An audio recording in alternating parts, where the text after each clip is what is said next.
Kikou les amis, j'espère que vous allez bien en ce beau dimanche. Alors, comme je vous l'avais dit, je vais vous faire une petite vidéo qui va parler de mon nouveau jeu, mon nouveau tarot. Donc, je vous montre la boîte, voilà. Donc, c'est le jeu transcendantal du Zen, d'Osho Zen Tarot. En tous les cas, je l'ai depuis vendredi. En tous les cas, c'est un jeu qui me correspond, un jeu de tarot qui me correspond parfaitement. Dès l'instant que je l'ai eu, que je l'ai reçu, évidemment, j'ai ouvert la boîte, j'ai regardé les cartes. Déjà, elles sont super belles, regardez. Donc, je vais vous les détailler, je vais vous les montrer les unes après les autres après. Mais bon, avant toute chose, pour ceux qui ne connaissent pas Osho, j'aimerais vous faire un petit peu, vous parler de cet homme. Ce gourou, c'est un gourou. Alors, c'est quelqu'un qui est né, d'après sa biographie, c'est quelqu'un qui est né de son vrai nom déjà. Il s'appelait, parce qu'il n'y est plus, il s'appelait Rajneesh Chandra Mohan Jain. Il est né en 1931 à Jabalpur, en Inde. Et d'ailleurs, il a changé plusieurs fois de nom. Et donc, il a pris définitivement le nom d'Osho après quelques années, on va dire.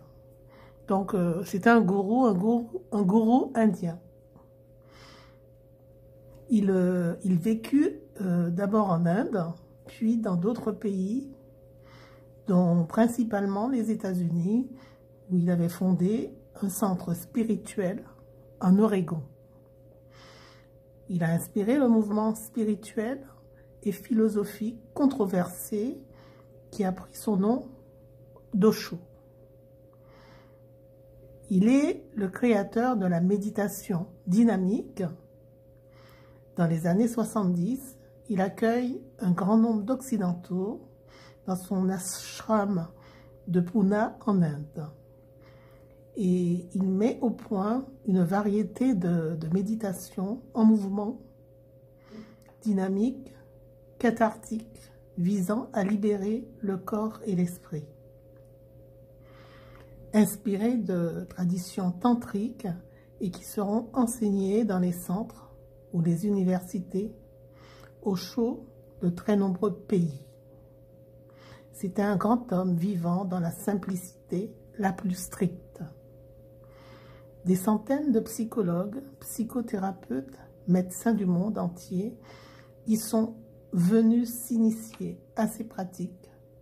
La plupart des discours de Bhagwan Sri Rajneesh sont enregistrés. Certains commentent les textes anciens de nombreuses traditions spirituelles, zen, soufisme, tantra, bouddhisme, christianisme, taoïsme, etc. La plupart de ces discours ont été retranscrits sous forme de livres. Je pense qu'il a dû faire une trentaine, voire plus. Il y a eu, des discours qui ont été transcrits en bouquins. Il y a à peu près une trentaine de bouquins le concernant. Alors, on dit aussi que son discours de 1986 sur la Déclaration universelle des droits de l'homme a été dédié à Mikhail Gorbatchev et Andrei Sakharov. Il est décédé en 1990. Alors maintenant, je vais vous parler de son jeu de cartes,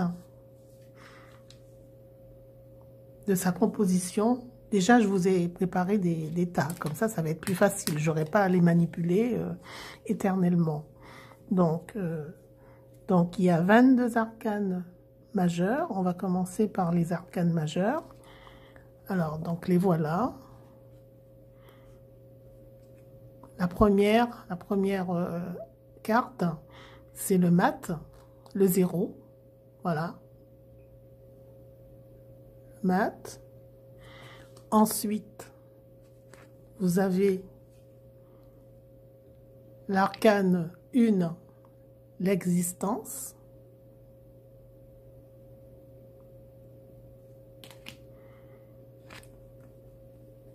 L'arcane 2, la voix intérieure.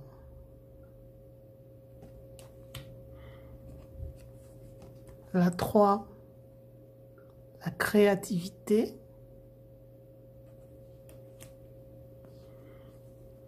La 4, le rebelle. Alors, pour la petite histoire, le rebelle, sur le tarot de Marseille, le 4 correspond à l'empereur. Voilà. Et lui, je pense que c'est un personnage qui a été aussi très rebelle, hein, qui voulait mettre son empreinte. Donc, il l'a appelé le rebelle. Voilà. Très jolie carte. Hein. Ensuite, vous avez la vacuité ou le vide. Et cette carte aussi correspond au pape, le numéro 5 des arcanes majeurs du tarot de Marseille, le 5. Donc, quand vous regardez cette carte, forcément, vous dites, mais c'est bizarre, il n'y a aucune image dessus. Eh bien, c'est le vide, hein. C'est une carte qui est sombre. Donc, chacun peut ressentir son essence de façon différente. Voilà. Ensuite, vous avez le 6, les amoureux. Là, par contre, c'est pareil. Le 6 du tarot de Marseille, c'est la carte des amoureux aussi. Le 7, la conscience. Ce sont des cartes vraiment très spirituelles. Hein. Le 8, le courage, qui correspond à la justice du tarot de Marseille. Hein.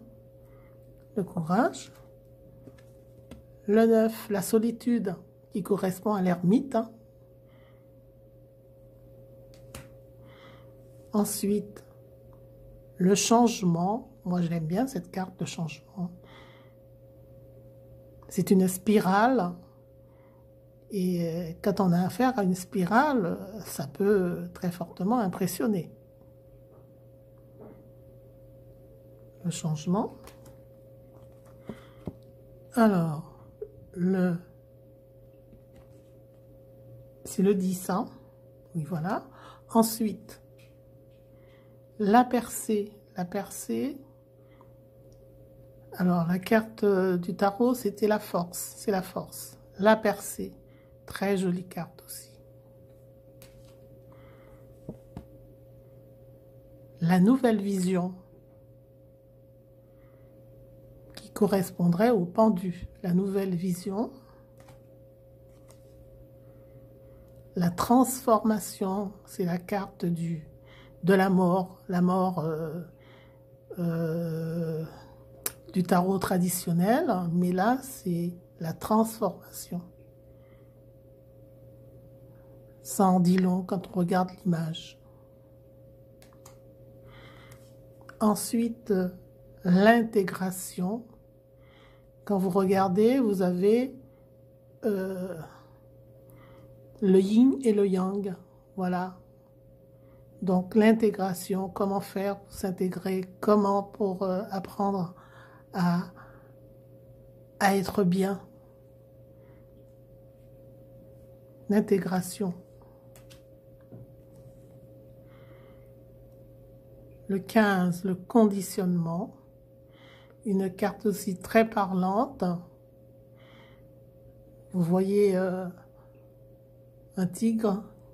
Ce tigre a été adopté a été élevé par des moutons. Donc forcément, c'est une forme de conditionnement. Hein. Quand on a été éduqué d'une certaine façon, on pense qu'on est comme les personnes qui sont autour de nous. Alors, en l'occurrence là, on a été éduqué par des moutons, on s'imagine être un mouton, voilà, tout simplement.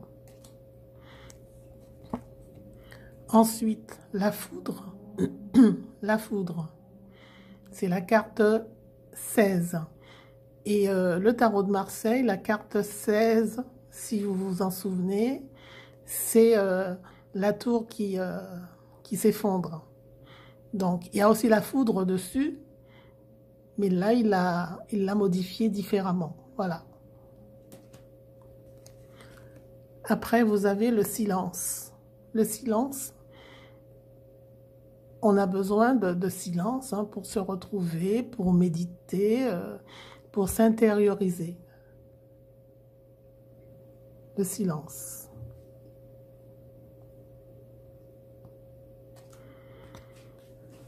Ensuite, les vies antérieures. La carte 18. Ce qu'on a vécu auparavant. On a tout un chacun eu plusieurs vies, hein. Donc on a des vies antérieures, évidemment. Mais il faut parfois approfondir les vies antérieures. Après, l'innocence. L'innocence, c'est une très jolie carte aussi, hein. Alors, quand on parle d'innocence, on pense à ces premières années hein, de vie, quand on était enfant, on faisait les choses simplement, sans réfléchir, il n'y avait pas le bien, il n'y avait pas le mal, tout était parfait. Donc, on vous montre là un vieillard, hein, et on dit toujours que quand... on dit toujours qu'on garde toujours son âme d'enfant, ça c'est vrai, et quand on commence à vieillir, on redevient un petit peu enfant, voilà. Donc, on retrouve cette forme d'innocence. Alors, après, vous avez au-delà de l'illusion. Je vois, enfin, cette carte me parle beaucoup quand je regarde ce papillon. Et au milieu du papillon, vous avez le visage d'un humain. Donc, au-delà de l'illusion, ça veut dire que, bon, parfois on vit dans l'illusion, mais bon, si on approfondit encore un petit peu plus, on peut, voilà, il faut encore se recentrer sur soi, hein, et puis essayer de comprendre le pourquoi de cette imagination, si c'est une imagination fertile, débordante, si on est dans l'illusion, si on est dans le rêve, ou c'est si on peut croire que ce rêve, ça peut devenir une réalité. Voilà. Ensuite, l'achèvement. L'achèvement, c'est un puzzle. Parfois, quand on est sur un puzzle, qu'on veut terminer le puzzle, parfois c'est compliqué, hein, c'est compliqué. On n'arrive pas à encastrer tous les morceaux du puzzle comme il faut. Donc, et on a envie de l'achever, ce puzzle, pour voir ce que ça veut dire réellement. Même si on a déjà une petite idée, hein, quand on arrive aux 3/4 du puzzle, on a déjà une petite idée, hein. Sauf si, bon, si sur la boîte du puzzle, vous savez ce que c'est, évidemment, c'est plus facile. Mais même quand on sait déjà ce que c'est, on a envie d'aller jusqu'au bout pour voir ce que ça donne. C'est comme un peintre qui fait une peinture, hein. On va un petit peu à l'aventure au début, on tâtonne, même si on sait déjà, en tous les cas, moi je suis un petit peu comme ça, je suis artiste, hein. Quand je commence une peinture, j'ai déjà mon idée par rapport à cette peinture, mais parfois on bifurque, hein. Ce qu'on avait décidé de faire au départ, on peut le changer, on peut le transformer. Donc là, ça parle d'achèvement, d'aller jusqu'au bout, hein, pour voir ce que ça donne. Et la carte maîtresse, si je peux dire les choses comme ça, donc qui représente Osho, hein, parce que c'est lui, c'est son image, hein. Donc, c'est le maître, voilà. C'est une des cartes qui différencie un petit peu des 22 arcanes majeurs du tarot de Marseille, parce qu'en fait, il y en a 22, plus celle-ci, le maître. Donc, il y en a, en fait,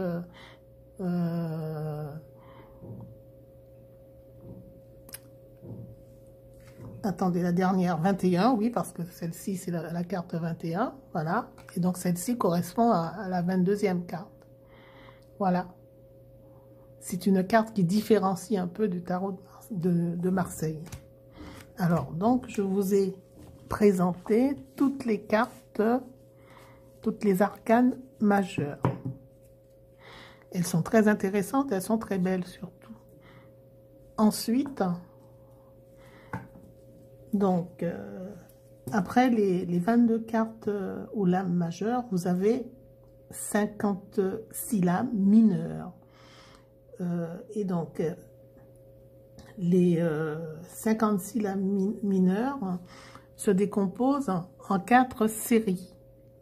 Alors, vous avez la première série, le feu. Le feu, c'est le diamant rouge que vous voyez là. Juste là, voilà. Ce diamant rouge, ce losange, donc ça représente, à l'intérieur c'est rouge, ça représente le feu. Ensuite, vous avez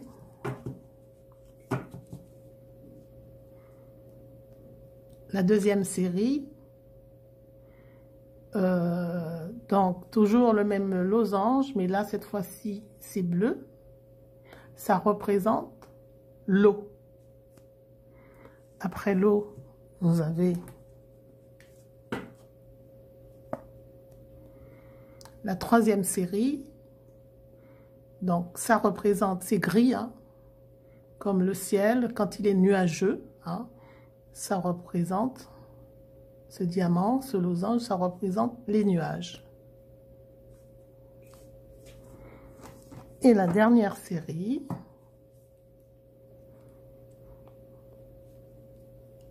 voilà, donc pareil, toujours le même losange, mais ça change de couleur à chaque fois. Donc c'est multicolore, hein, vous voyez, ça représente l'arc-en-ciel. Voilà. Alors, donc, chaque série représente quelque chose de bien défini, hein. Donc, la première série, le feu que je vous ai montré, ça représente, on va dire, pour les arcanes mineurs du tarot de Marseille, c'était les bâtons. Et là, ça représente l'action et les réponses. Donc, c'est plutôt un principe masculin pour toutes ces cartes-là. Un principe masculin. Ensuite, vous avez la deuxième série, l'eau, qui correspond aux coupes, hein, du tarot de Marseille, hein, des arcanes mineurs. Ça représente les émotions. L'eau, c'est le côté émotionnel. Ensuite, vous avez les nuages. Hein. Les nuages, oui, c'est l'air, hein, ça correspond à l'air. Voilà. Et ça correspond aussi aux épées des arcanes mineurs du tarot de Marseille. Donc ici, c'est l'air. Donc ça représente quoi? Ça représente le mental, le côté mental. Et la dernière série, l'arc-en-ciel multicolore. Donc pour le tarot de Marseille, c'était les deniers, hein, qui correspondent à l'argent, hein, au monde matériel. Et là, ça correspond... en fait, ça relie le ciel et la terre. Voilà, l'arc-en-ciel. Ça relie le ciel et la terre. Alors, c'est à l'envers. Elles sont toutes à l'envers? Non, celle-ci. Voilà. Ça relie le ciel et la terre. Et ça correspond à tout ce qui est mystérieux. Hein, le mystère sacré, on va dire. Donc, parmi les 4 éléments, comme vous le savez, ou alors si vous ne le savez pas, si vous ne connaissez pas les tarots, parmi les 4 éléments, donc on va commencer par le feu. Donc, la première série, c'est une série de...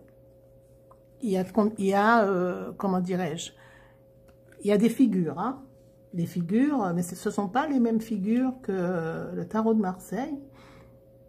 Ce sont des figures de la cour, hein, donc le roi, la reine, le cavalier et le valet. Donc, chez Osho, ce ne sont pas des figures comme sur le tarot de Marseille. En fait, ils ont perdu leur titre de noblesse, hein. Donc, c'est plus dans la spiritualité.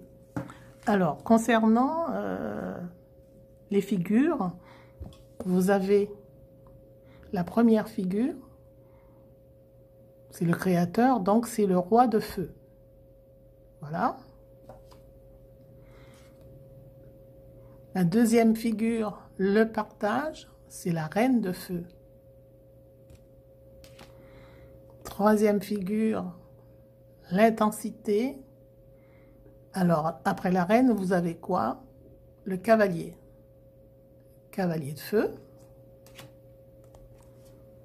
Ensuite, l'espièglerie, le valet de feu. Et donc, vous avez toutes les séries des autres arcanes chiffrées. Donc, vous avez le 2, les possibilités, le 3, l'expérience, le 4, la participation, elles sont toutes belles, hein. Ensuite, la totalité, le 5, le succès, le 6, le stress, le 7, le voyage, le 8,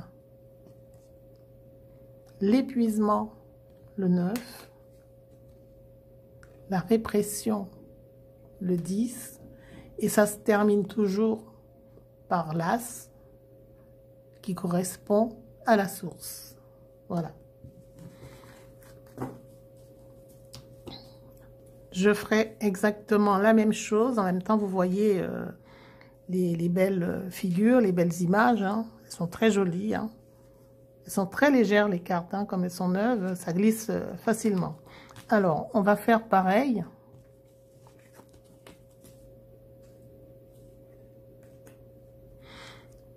Pour la série de l'eau. Alors, le roi de l'eau, la reine de l'eau,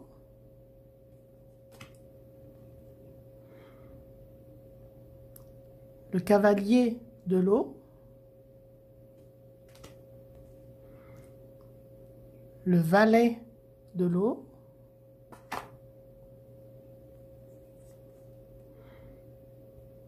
ensuite vous avez le 2, 3, 4, 5, elle est belle celle-là, l'attachement au passé. Le 6, le 7, le 8, le 9, le 10, l'harmonie, elle est belle aussi celle-ci, hein. Très zen, et l'as, la dernière de la série de l'eau, suivre le courant.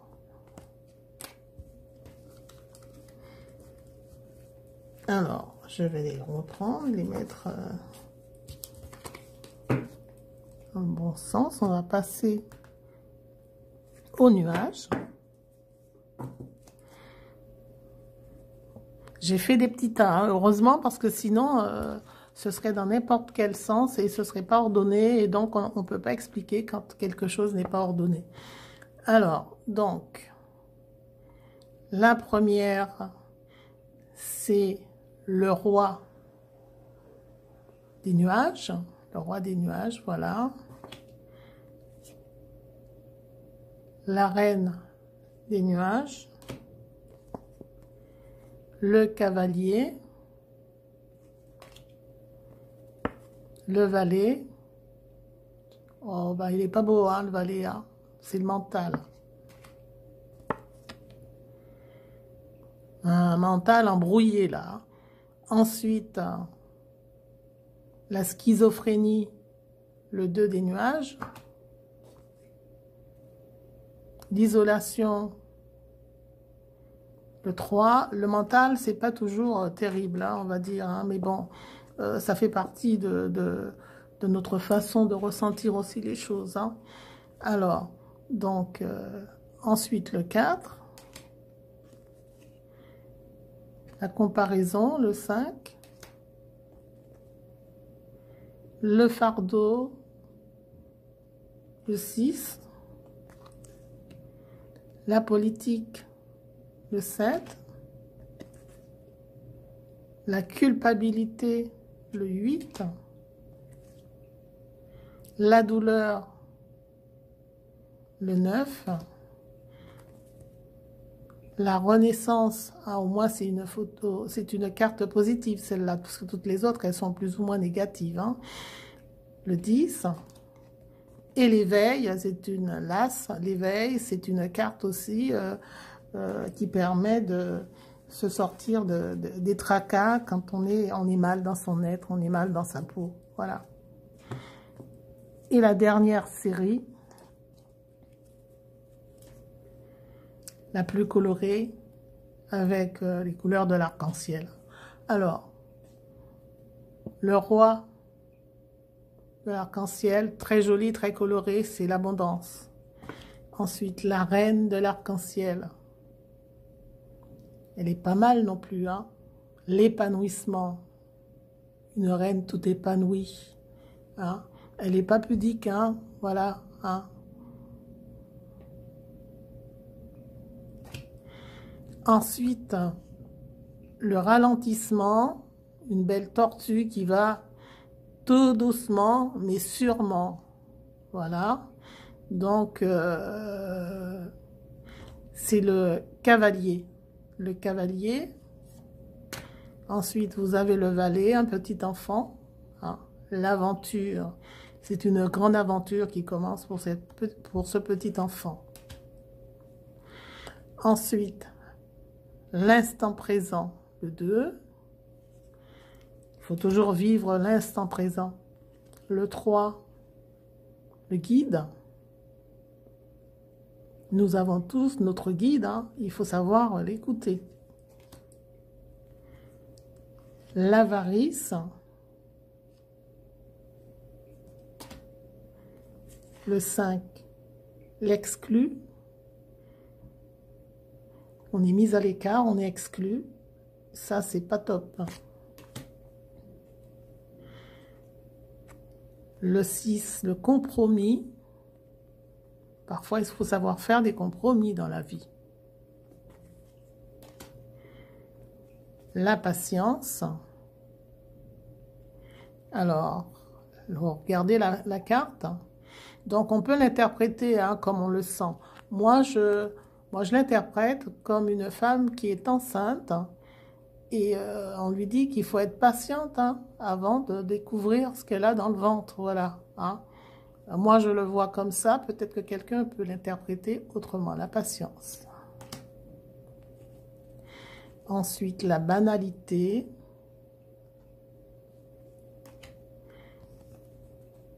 Le 9, la maturité. Les fruits qui sont mûrs. Hein.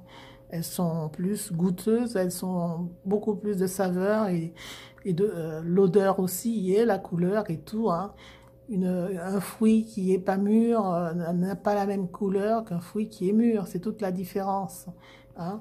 Voilà. Ensuite, nous sommes le monde. Nous sommes le monde. Et oui, nous sommes le monde. Et la dernière, la plénitude. La plénitude, une très jolie carte aussi.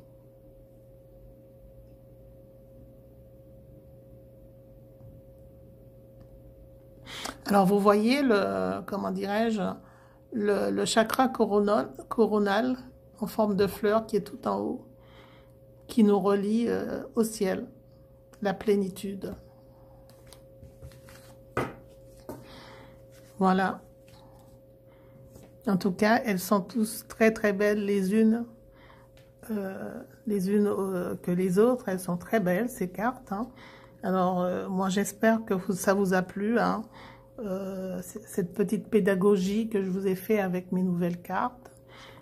Alors, si ça vous intéresse, hein, de toute façon, je ferai des tirages avec, hein, parce que bon, ce sont des cartes divinatoires, hein, c'est pas juste, on fait, c'est sûr qu'on peut faire son propre développement spirituel avec, spirituel et personnel avec ces cartes, mais on peut aussi faire des tirages. D'ailleurs, sur le petit livret, il y en a plusieurs de tirages, hein. Donc, je vais vous les montrer, hein. Donc, il y a quelques-uns. Alors, il y a un tirage qui s'appelle le diamant. Voilà. C'est un tirage qui est fait avec 5 cartes. Alors, le 1, c'est le problème. Le 2, à gauche. Le 1, c'est au centre, c'est le problème. Le 2, c'est à gauche. Ce sont les influences intérieures, hein, que vous ne pouvez pas percevoir. Le 3, les influences extérieures dont vous êtes conscient. Le 4, en bas, c'est ce qui apporte la solution. Et le 5, en haut, la solution et la compréhension. Donc, c'est très, très clair, hein. C'est très, très clair. Ensuite, vous en avez d'autres. Vous avez les relations. Les relations, donc, c'est une lecture rapide. Donc, si vous voulez faire un tirage avec 2 personnes et savoir quelles relations ces personnes-là ont entre elles, hein, voilà, vous faites un tirage avec 4 cartes, tout simplement. Ensuite, vous avez celui-là, il est intéressant aussi, hein. Le paradoxe, c'est marqué paradoxe, mais ça veut dire paradoxe, hein. Alors, le paradoxe, donc, vous prenez tout le jeu et vous faites 3 tas, hein, et vous coupez le jeu, hein, et vous faites 3 tas et vous choisissez un tas parmi les 3. Alors, la première carte du tas que vous avez choisi symbolise l'ici et maintenant, tandis que la dernière va représenter les influences de votre vie antérieure. Ensuite, vous allez étaler les autres cartes, hein, du tas que vous avez choisi, vous l'étalez devant vous en éventail, hein, et vous tirez avec une carte, vous tirez une carte, hein. Celle-ci vous permet de comprendre le paradoxe. Voilà, tout simplement. Ensuite, qu'est-ce qu'il y a d'autre? Il y a aussi la clé. Donc là, déjà, vous avez pas mal de cartes, hein. Vous en avez 7 en tout. Donc la clé. Donc la clé, c'est quoi? C'est une configuration qui peut ouvrir la porte et dévoiler les aspects dissimulés et inconscients d'un problème. Il est possible d'utiliser également cette disposition pour obtenir une vue d'ensemble sur votre intérieur d'ici et maintenant. Voilà. Donc, c'est quand même très intéressant. Mais bon, tout un chacun peut aussi faire son tirage personnalisé, hein. Faire un tirage qui vous donne le meilleur ressenti par rapport à ce que vous voulez faire. Voilà, ce n'est pas non plus interdit. Donc voilà, chers amis, cette petite vidéo a été un peu plus longue que d'habitude, mais bon, ça me tenait à cœur de vous les montrer, mes nouvelles cartes, et puis de vous les expliquer surtout, hein. On ne sait jamais si vous avez envie de les acquérir, hein. Moi, mon jeu, je l'ai acheté sur Amazon, ça coûte 25 €, et vous avez ce petit livret qui est avec, donc voilà. Mais vous pouvez aussi commander le livre. D'ailleurs, je le ferai à un moment donné, je vais commander le livre pour avoir beaucoup plus de précision. Mais je trouve déjà que sur ce livret, vous pouvez apprendre beaucoup de choses, hein. C'est très intéressant, très très intéressant. Voilà, je vous remercie de m'avoir écouté. J'espère que ça vous a plu, hein. En tous les cas, si ça vous a plu, laissez-moi des commentaires, hein, des petits j'aime en cliquant sur le pouce bleu, comme d'habitude. Et puis, partagez cette vidéo en grand nombre aux personnes qui vous tiennent à cœur. Et puis donc, je vous dis de passer une merveilleuse journée. Prenez soin de vous. Profitez de ce dimanche, hein, pour vous reposer, pour vous relaxer. Et je vous dis à très bientôt. Je vous embrasse. Je vous fais des gros bisous. Bye bye.